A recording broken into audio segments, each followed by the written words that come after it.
Hey guys, welcome back. So till now we have seen introduction to data structures and we have also learned what is recursion. Hope both of these topics are clear. Now with this video we'll start the next topic, that is algorithm runtime analysis. So let's get started.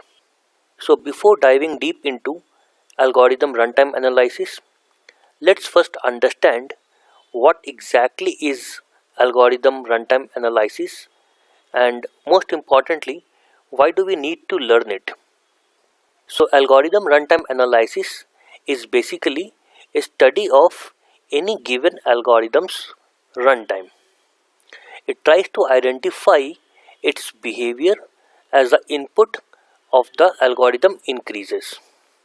So what does that mean? In a layman's language, it simply means that what is the performance of a given algorithm. Now, how do we measure a performance of an algorithm? There are various ways, as we will discuss later in this videos.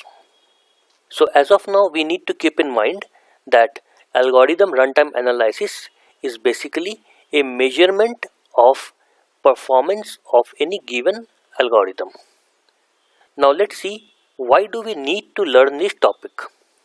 Now a simple reason why we should be learning algorithm runtime analysis is because we need to measure the efficiency of any given algorithm. Now you might ask, why do we need to measure efficiency? We need to measure it because if we don't measure the efficiency, this is how our program will be looking all the time, tired and exhausted.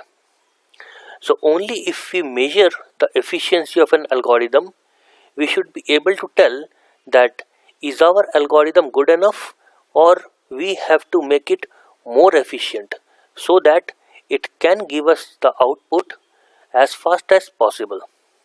Fine. So I hope you have understood what Fine. So I hope you have understood what is algorithm runtime analysis and why do we need to learn it. Fine. So to recap, what is an algorithm runtime analysis? It is basically a measurement of the performance of any given algorithm. And why do we need to learn it? So that we can measure the efficiency of the algorithm and we can improve it further. Fine. So I hope you have understood what is algorithm runtime analysis. In the next video, let's talk about what are the notations that are used to measure algorithm runtime analysis. Thanks for your time. See you in the next video. Please subscribe, like, and share our channel. Keep supporting us.